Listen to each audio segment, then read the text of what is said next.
तकबीर में कलमा में नमाज़ों में अदा में है नाम इलाही से मिला नाम मोहम्मद है नाम इलाही से मिला नाम मोहम्मद इन्ना अव्वला ज़ुमरतिन यदखुलूनल জান্নাতা আলা সূরাতিল কমারি নবী বলেন জান্নাতের মধ্যে প্রথম দল যারা জান্নাতের মধ্যে ঢুকবে তাদের চেহারাগুলো পূর্ণিমার রাতে যেই চাঁদ ওঠে ওই চাঁদের মতো সুন্দর হবে। জোরে পড়েন না সুবহানাল্লাহ। লা ইয়াবুলুনা ওয়া লা ইয়াতাগাওয়াতুনা নবী বলেন জান্নাতের মধ্যে যারা যাবে আরে বান্দা ওই জান্নাতের মধ্যে যারা যাবে তারা থুতু ফেলবে না, জান্নাতে বাথরুম করবে না, তাদের জন্য অগণিত নিয়ামত আমার আল্লাহ জান্নাতের মধ্যে রেখেছে।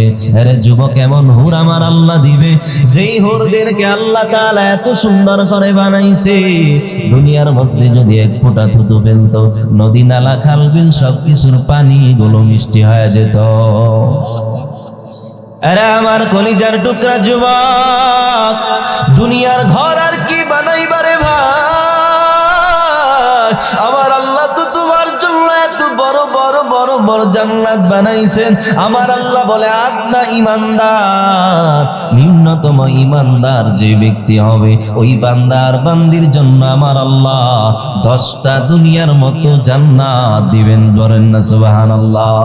আমরা কি এক এলাকা পরিমাণ একটা বিল্ডিং বানাইতে পারবো? জিন্দেগি শেষ হয়ে যায়, যৌবন কাল শেষ, একটা বিল্ডিং একতলা বানাইতে কথা বলেন ঠিক কিনা? কিন্তু আমার আল্লাহ এমন রব, ওই রব আমার আল্লাহ এক একজন মুমিনের জন্য আমার আল্লাহ এই দুনিয়ার মতো 10টা দুনিয়ার মতো একটা জান্নাত দিবে। বলেন না সুবহানাল্লাহ। অতএব দুনিয়াতে যার বিল্ডিং না আফসোসের কোনো কারণ নাই। ইবাদত যদি আল্লাহর করেন আমার আল্লাহ জান্নাতের মধ্যে আপনাকে এমন বিল্ডিং এর মালিক বানাইবেন। শুধু তাই না 60 হাত লম্বা আপনাকে বডি দান করবেন। কয় হাত? तकबीर में कलमा में नमाज़ों में अदा में तकबीर में कलमा में नमाज़ों में अदा में है नाम इलाही से मिला नाम मोहम्मद है नाम इलाही से मिला नाम मोहम्मद। फरमाते हैं आदम को मुझे खुल्द तरी में फरमाते हैं आदम को मुझे खुल्द तरी में लिखा हुआ तो बाप मिला नाम मोहम्मद लिखा हुआ तो बाप मिला नाम मोहम्मद। मोहम्मद ने आकर এই সাউন্ড কমায় রিভার দাও মাইকের সাউন্ড করে রাখছি তো দেখ। मोहम्मद ने आकर कुफर को मिटाया कुफर को मिटाकर सदाकत बताया कुफर को मिटाकर सदाकत बताया। ला इलाहा जोरे ला इलाहा इल्लल्लाह ला इलाहा इल्लल्लाह ला इलाहा इल्लल्लाह ला इलाहा इल्लल्लाह सुबहानल्लाह अल्हम्दुलिल्लाह ला इलाहा इल्लल्लाह।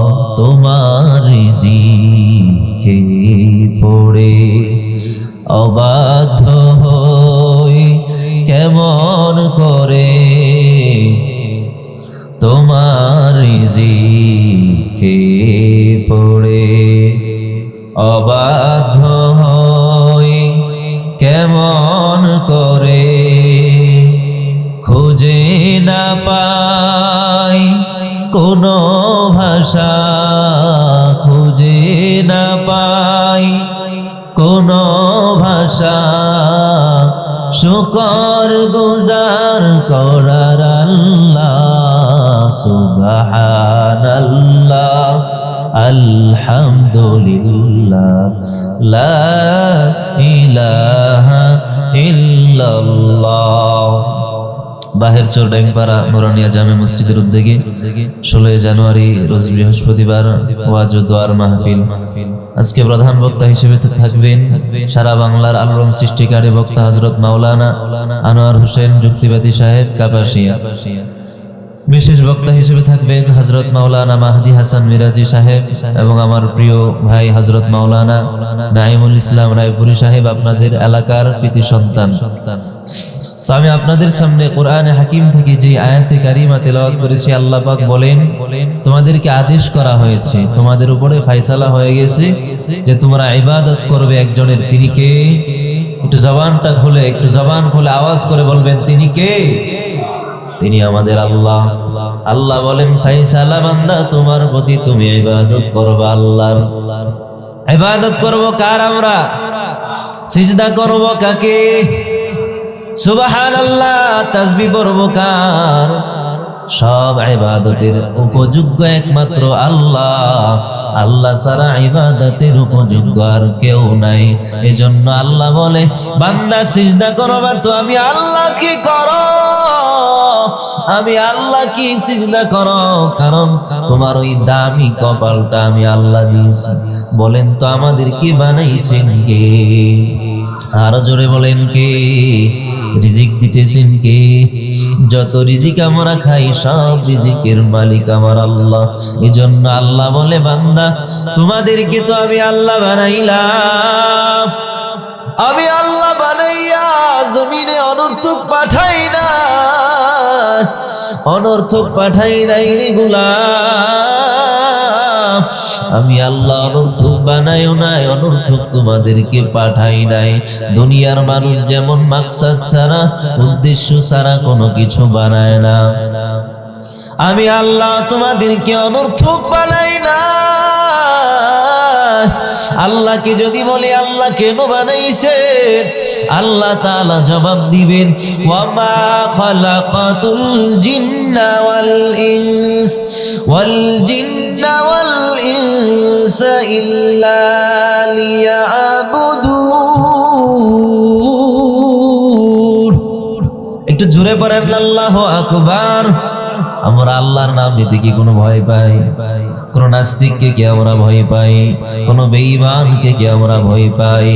আমরা একমাত্র আল্লাহকে ভয় পাই। ভাই বিকট শব্দ হচ্ছে, বোঝা যায় না? একটু বাড়ি দেয় বেশি, বাড়িটা বন্ধ করে রিভারটা বাড়াও যেন আমার কষ্ট না হয়। হ্যাঁ, তো এই জন্য ইবাদত করবো আমরা একজনের। তিনি কে? কারণ রিজিকের মালিক আমার আল্লাহ, সব কিছুর মালিক আমার আল্লাহ। ওই মালিক আমাকে আপনাকে বড় আদর করে বাড়াইছেন রে বাবা। আরে আমার কলিজার টুকরা যুবক, কয়দিন আর বাহাদুরি করবারে ভাই? এই জমিনে একদিন তুমি আসছিলা, এমন ভাবে আসছো তুমি কান্না করে করে দুনিয়ার মধ্যে আগমন করেছো। দুনিয়াতে সেই কান্না শুরু করেছো। আমার আল্লাহ তোমার ওই ছোট্টবেলা থেকে আমার আল্লাহ তোমাকে রিজিকের মাধ্যমে, তুমি যখন কিছু খাইতে পারো না, তখন আমার আল্লাহ তোমাকে, তখন আমার আল্লাহ মায়ের দুধের ব্যবস্থা করেছে। মায়ের দুধটা কেমন? অতি ঠান্ডাও না, অতি গরমও না। ঠান্ডা লাগলে বাচ্চার সমস্যা হবে। এজন্য আমার আল্লাহ মায়ের বুকের মধ্যে আমার আল্লাহ গরম দুধের ব্যবস্থা করেছি। ওই আল্লাহ তো বড় দয়ার মালিক। আমার আল্লাহ আমাদের জন্য যখন যা প্রয়োজন তখন তা দিয়েছেন। আল্লাহ এত কিছু দেওয়ার পরে বিনিময়ে আমার আল্লাহ কি চান? আল্লাহ বলে, বান্দা তোমার কাছে আমি টাকাও চাই না, তোমার কাছে আমি আল্লাহ খানাও চাই না, কারণ আমি আল্লাহ খাইও না, আমি আল্লাহ ঘুমায়ও না। বলেন আল্লাহু আকবার। আল্লাহু লা ইলাহা ইল্লা হুয়াল হাইয়ুল কাইয়্যুম লা তাখুযুহু সিনাতুন ওয়ালা নাওম লাহু মা ফিস সামাওয়াতি ওয়া মা ফিল আরদ। আল্লাহ বলে, বান্দা আমি আল্লাহ এমন একজন মালিক যেই মালিকের ঘুমে ধরে না। দুনিয়ার বাদশাদের দরওয়াজা দিনের 12টায় খোলা থাকলে রাতের 12টায় দেখবা খোলা না, কিন্তু আমি আল্লাহ এমন একজন মালিক, আমি আল্লাহকে দিনের বেলায় ডাক দিলেও দেখবা আমি আল্লাহ হাজির। আমি আল্লাহকে রাতে 3টায় তুমি আল্লাহ বলে ডাক দিবা, আমি আল্লাহ তোমার ডাকে সাড়া দিতে আর দেরি হবে না। আল্লাহু আকবার। আল্লাহ আল্লাহ क्या मुबारक नाम है, अल्लाह अल्लाह आशिकों का काम है। ভাইরা আমার জন্য ইবাদতের জন্য আল্লাহ বানিয়েছেন। ইবাদতের মধ্যে সবচেয়ে বড় ইবাদত হলো 5 ওয়াক্ত নামাজ। এই 5 ওয়াক্ত নামাজ যদি আমরা ঠিকমতো পড়তে পারি, রিজিকের অভাব আল্লাহ তাআলা দুনিয়ার মধ্যে দূর করে দিবেন। কিয়ামতের ময়দানে যেদিন আমার আপনার হিসাব হবে, ওই হিসাবের দিন যদি 5 ওয়াক্ত নামাজের হিসাব যদি সঠিক হয়, ওই দিন আমার আল্লাহ বাকি হিসাবগুলো সহজ করে দিবেন। নবী বলেন, আউয়ালু মা ইউহাসাবু বিহিল আবদু ইয়াউমাল কিয়ামাতিস সালাহ। বান্দা কিয়ামতের ময়দানে আমার আল্লাহ সর্বপ্রথম তোমার নামাজের হিসাব নিবে।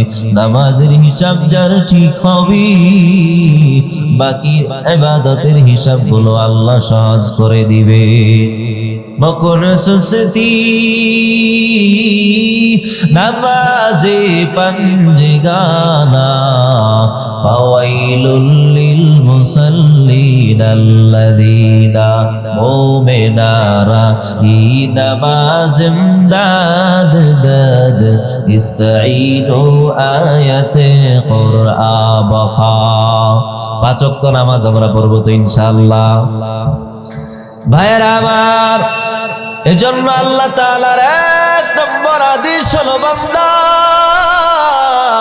ইবাদত করবি শুধু আমি আল্লাহর পায়ে সিজদা করবি, আমি আল্লাহর কুদরতি পায়ে রুকু করবি। আমি আল্লাহ তোর জন্য জান্নাত রেখেছি, এমন জান্নাত যেই জান্নাতে ঢোকার পরে আর কোনোদিন অসুস্থতা হবে না। ওই জান্নাতে যারা ঢুকবে, আল্লাহর নবী বলেন তাদের চেহারাগুলো পূর্ণিমার রাতে যে চাঁদ ওঠে ওই চাঁদের মতো সুন্দর হবে। আমরা সুন্দর হতে চাই কি চাই না? পুরুষেরা যেমন তেমন নারীরা চাই কি চায় না? সব মেকআপ আছে না নাই? বিউটি পার্লার আছে না নাই? আল্লাহ তাআলা বলে, দুনিয়াতে কাউকে কালো বানাইলাম, কাউকে সাদা বানাইলাম, তবে জান্নাতের মধ্যে যেদিন ঢুকবা, ইন্না আউওয়ালা যুমরাতিল ইয়াদখুলুনাল জান্নাতা আলা সূরাতিল কমারি। নবী বলেন, জান্নাতের মধ্যে প্রথম দল যারা জান্নাতের মধ্যে ঢুকবে, তাদের চেহারাগুলো পূর্ণিমার রাতে যেই চাঁদ ওঠে ওই চাঁদের মতো সুন্দর হবে। জোরে পড়েন না সুবহানাল্লাহ। লা ইয়াবুলুনা ওয়া লা ইয়াতাগাওয়াতুনা। নবী বলেন, জান্নাতের মধ্যে যারা যাবে, আরে বান্দা, ওই জান্নাতের মধ্যে যারা যাবে তারা থুতু ফেলবে না, জান্নাতে বাথরুম করবে না। তাদের জন্য অগণিত নিয়ামত আমার আল্লাহ জান্নাতের মধ্যে রেখেছে। আরে যুবক, এমন হুর আমার আল্লাহ দিবে, যেই হুরদেরকে আল্লাহ তাআলা এত সুন্দর করে বানাইছে, দুনিয়ার মধ্যে যদি 1 ফোঁটা থুতু ফেলতো, নদী নালা খাল বিল সবকিছুর পানি গুলো মিষ্টি হয়ে যেত।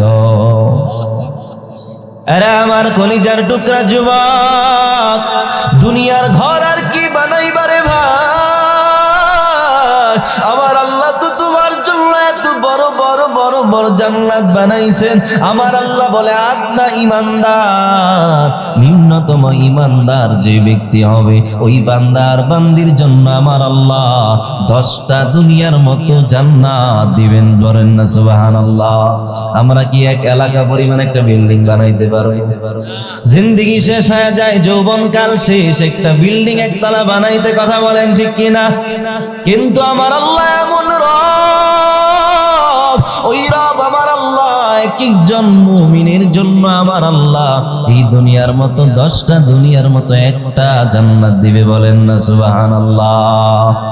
অতএব দুনিয়াতে যার বিল্ডিং না, আফসোসের কোনো কারণ নাই। ইবাদত যদি আল্লাহর করেন আমার আল্লাহ জান্নাতের মধ্যে আপনাকে এমন বিল্ডিং এর মালিক বানাইবেন। শুধু তাই না, 60 হাত লম্বা আপনাকে বডি দান করবেন। কয় হাত?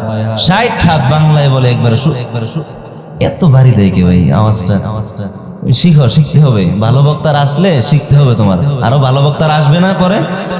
ভাইয়েরা আমার জন্য আল্লাহ বলেন ওই জান্নাতের মধ্যে এমন ঘর আর এমন জান্নাত তোমাদেরকে দিব, ওই জান্নাতের মধ্যে যাওয়ার পরে তোমাদেরকে 60 হাত 50-এর বলেন 60 হাত লম্বা একটা বডি আমার আল্লাহ দিবেন। কারণ জান্নাতে যেই পরিমাণ নিয়ামত, আপনি যে একবার এখানে বসে সুবহানাল্লাহ পড়লেন, একবার সুবহানাল্লাহ পড়ার কারণে আমার আল্লাহ ওই জান্নাতের মধ্যে এমন একটা ফলের গাছ আমার আল্লাহ লাগাইবেন।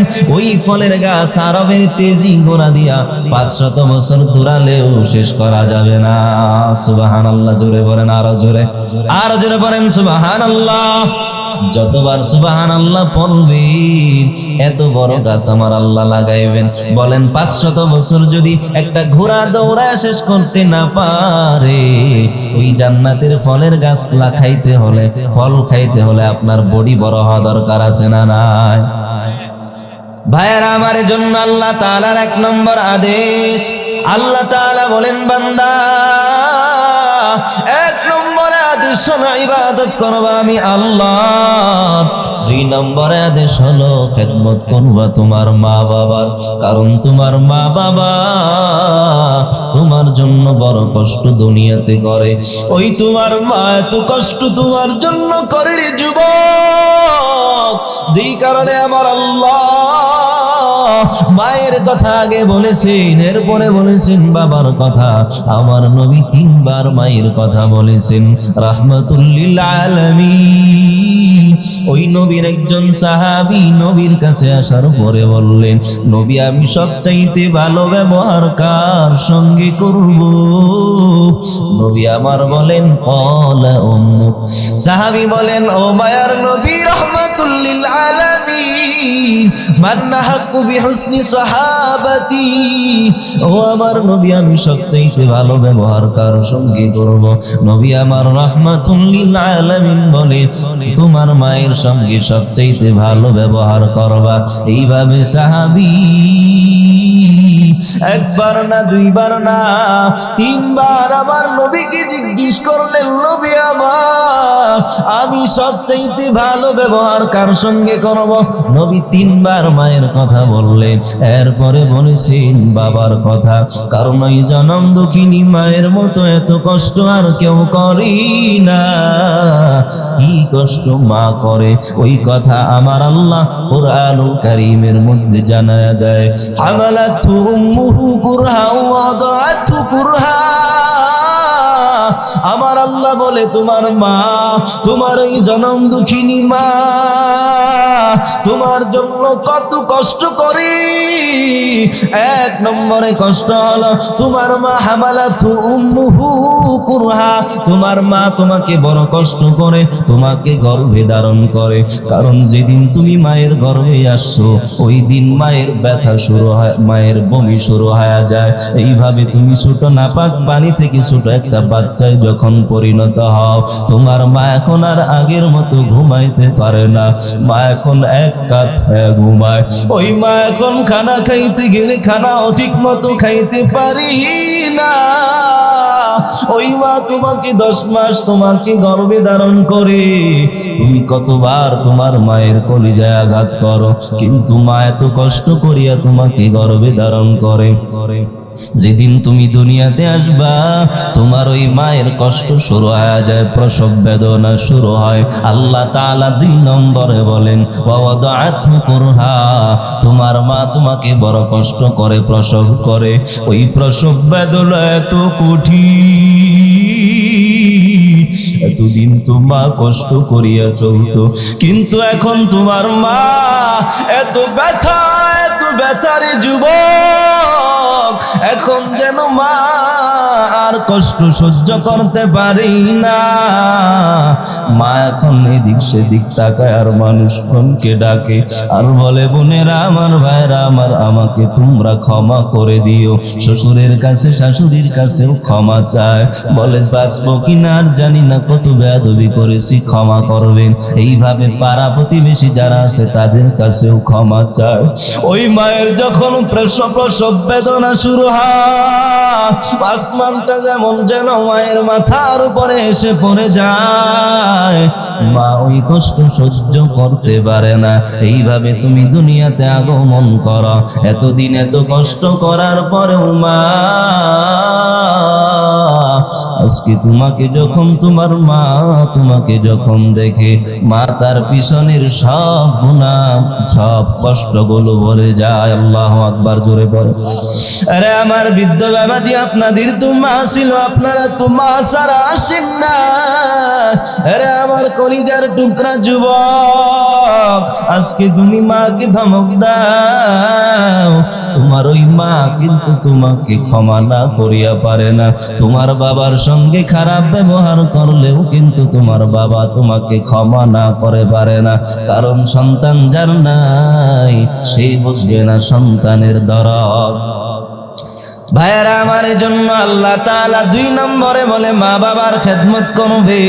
আমাদের মা বাবার খেদমত করার জরুরত আছে না? না, কারণ মা যদি খুশি হয়, আমার বাবাই যদি আমার প্রতি খুশি হয়, আমার আল্লাহ বলে আমি আল্লাহ তোমার উপরে খুশি। জোরে বলেন আল্লাহু আকবার। আর তোমার মা বাবা যদি তোমার উপরে খুশি না হয়, আমি আল্লাহ তোমার উপরে অসন্তুষ্ট। রিজার রাব্বি ফি রিজাল ওয়ালিদাইন ওয়াসাখাতুর রাব্বি ফি সাখাতিল ওয়ালিদাইন। আল্লাহর নবী বলেন, মা বাবা যার উপরে সন্তুষ্ট আমার আল্লাহ তার উপরে সন্তুষ্ট। আর যেই বান্দার বান্দির উপরে মা বাবা অসন্তুষ্ট, আমার আল্লাহ নিজেও তাদের উপরে অসন্তুষ্ট। ও আমার প্রাণীর মা, মা গো মা, কোথায় গেলে মোরে সারিয়া? জনম দুঃখী ইয়তীম আমি, চায় না কেহ ফিরিয়া। জনম দুঃখী ইয়তীম আমি, চায় না কেহ ফিরিয়া। আমি যখন ছিলাম আমার মায়েরই উদরে,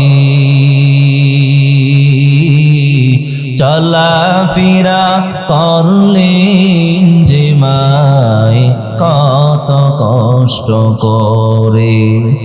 এমন মাকে কেমনে আজি, এমন মাকে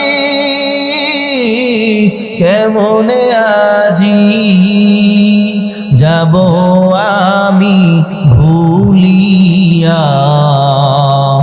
ও আমার প্রাণীর মা, মা গো মা, কোথায় গেলে মোরে সারিয়া? তুমি সাউন্ড দিয়ে মানুষ মনে সব পলায়ন করতেছে, সাউন্ড বিকট শব্দের কারণে না? এজন্য ভাইয়েরা আমার, মা বাবার খেদমত করার প্রয়োজন আছে না নাই? মুরব্বী যারা আছেন, যাদের মা বাবা নাই, তাদের মা বাবার জন্য দোয়া করবেন, আল্লাহর কাছে বলবেন রব্বির হামহুমা কামা রব্বায়ানি সগীরা। আয় আল্লাহ, আমার বাবা আমারে যেমন করে আদর করেছে আল্লাহ, তারা আমাকে যেমন শৈশবে লালন পালন করেছি, আয় আল্লাহ তুমিও তাদের উপরে দয়া করো। কারণ সন্তানের দোয়া আমার আল্লাহর কাছে কবুল হয়ে যায়। মা বাবাও যদি সন্তানের জন্য দোয়া করে, সেই দোয়া আমার আল্লাহ কবুল করে নেয়। এরে আমার পর্দার আড়ালের আম্মা জান, এই জন্য সন্তানগুলোকে আদর্শবান সন্তান বানান। যেই সন্তান আপনার জন্য আপনার জানাজা পড়াইবে, যেই সন্তান আপনার জন্য কিয়ামতের ময়দানে সুপারিশ করবে, এরে আমার বৃদ্ধ বাবাজি, ওই সন্তানগুলোকে আদর্শবান সন্তান বানায়া যান। এরা স্কুল কলেজে পড়েও যদি আদর্শবান হতে পারে, কোরআনওয়ালা হতে পারে, তারা দুনিয়াতে এমপি মন্ত্রী হলেও জনগণের টাকা মারবে না। কথা বলেন ঠিক কিনা? এজন্য কোরআনের ছোঁয়া লাগাইবেন, প্রাথমিক শিক্ষাগুলো তারা মাদ্রাসায় দিবেন। আমার প্রিয় ভাই নাইমুল ইসলাম রায়পুরি সাহেব যদি কোনো মাদ্রাসা করতে চায়, যদি কোরআনের খেদমত তিনি করতে চায়, আপনারা সঙ্গে আছেন না নাই? আছেন তো ইনশাআল্লাহ? কোরআনের খেদমত করবে। নবী বলে যেখানে কোরআনের তেলাওয়াত হয় অনবরত, সেখানে আল্লাহর রহমত নাজিল হতে থাকে। এই জন্য সন্তানগুলোকে আদর্শবান বানাইবেন রে বাবা। দুনিয়াতে যতই বড় বানা, ওই কিয়ামতের ময়দানে আপনার জন্য হাফিজ কোরআন সন্তান আপনার জন্য সুপারিশ করবে। দুনিয়াতে জজ ব্যারিস্টার বানাইলে, যত বড় কিছুই বানান, কোরআনের কোথাও নাই, হাদিসের কোথাও নাই, তারা আপনার সুপারিশ করতে পারবে। কিন্তু নবী আমার রাহমাতুল লিল আলামিন বলে, যেই সন্তানটা হাফিজে কোরআন হবে, ওই হাফিজে কোরআন এমন 10 জন মানুষের জন্য আমার আল্লাহর কাছে সুপারিশ করবে, যাদের জন্য জাহান্নাম ওয়াজিব হয়ে গেছে। কদ ওয়াজাবাত লাহুমুন নার, এমন 10 জন মানুষকে সুপারিশ করে করে ওই হাফেজে কোরআন জান্নাতের মেহমান বানায় দিবে। জোরে বলেন আল্লাহু আকবার। চারটেখানি কথা না, জাহান্নামে থেকে জাহান্নামী মানুষগুলোকে সুপারিশ করে হাফেজে কোরআন জান্নাতের মেহমান বানাইবে।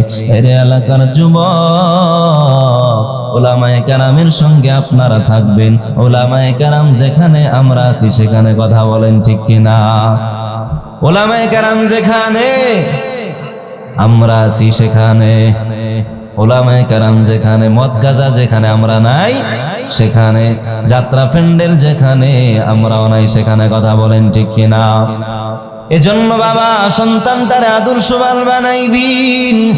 আপনার ইন্তেকালের পরে আপনার সব আমলগুলো বন্ধ, কিন্তু আমার আল্লাহ 3টা আমল আপনার খোলা রাখবে। আপনি যদি নেককার সন্তান রেখে যেতে পারেন, আপনি কবরে চলে যাবেন, আপনাকে চিরতরে দাফন করে দিয়া চলে আসবে। আপনার নামাজও নাই, আর রোজাও নাই, কোনো আমলের আর বাকিও থাকবে না। কিন্তু নবী রাহমাতুল লিল আলামিন বলেন, 3টা আমল মানুষের বাকি থেকে যায়। কেউ যদি একটা আদর্শবান সন্তান, একটা হাফেজ, একটা আলেম সন্তান রেখে যায়, আমার আল্লাহ আল্লাহর নবী বলেন, ওই সন্তানের দোয়ার বরকত, তার তেলাওয়াতের সওয়াব তার খবরে যায়। জোরে বলেন আল্লাহু আকবার।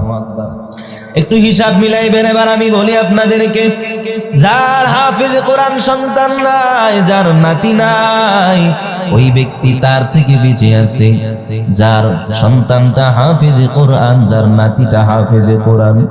কারণ একটা দিন এমন আসবে রে বাবা, যেই ঘর এত সুন্দর করে বানাইছেন, যেই ঘরের জন্য এত পাগল হইলেন, যেই বিবির জন্য আপনি এত পাগল, যেই বাড়ির জন্য আপনি এত পাগল, আপনাকে তাবলীগে যেতে বললে আপনি বলেন আমার বাড়ি আছে, ক্ষেত খামার আছে। নামাজে যেতে বললে আপনি বলেন আমার বাড়ি আছে, একটু ব্যস্ত, একটু পরে যাব। কিন্তু এমন একটা দিন বাবা আসবে, যেই দিন আপনার ঘর থেকে আপনাকে বের করে দিবে, আপনার ওই টাইলস করা ঘরে আপনাকে আর রাখা হবে না। কেউ ওই দিন বলবে না আমার আব্বু একটু ব্যস্ত, একটু পরে তারে কবরে নাও। যত দামি বাড়ি হোক, যত কিছু আপনার থাকুক না কেন রে বাবা, বলবে জলদি করে তার জানাজার ব্যবস্থা করো, লাশ বেশিক্ষণ রাখা যাবে না। আপনার ওই ঘর থেকে আপনাকে চিরতরে বিদায় করে দিবি রে বাবা। আপনার গায়ের কাপড়গুলো ব্লেড দিয়ে খুলে খুলে রাখা হবে। কেউ যাবে বাজারে নতুন কাপড় আনার জন্য, কেউ যাবে জঙ্গলার মধ্যে বাঁশ কেটে আনার জন্য।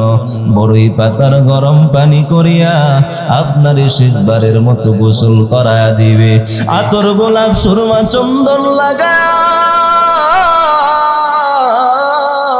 3 টুকরা সাদা কাপড় পরাইয়া মসজিদের ওই খাটিয়াটা এনে আপনারে উঠাইবে। আপনার সন্তানেরা আপনার লাশটা বহন করে কবরে নিয়ে যাবে। ওই মাটি খুঁড়ে মাটির ভেতরে দিয়ে বাঁশের ছাউনি দিয়া আপনার কবরটাকে ঢেকে ফেলা হবে। সবাই জানাজা দিয়া বাড়িতে বিদায় হয়ে যাবে। সবাই গোসল করে হাত মুখ ধুয়ে আবার আগের মতো জীবন কাটাইবে।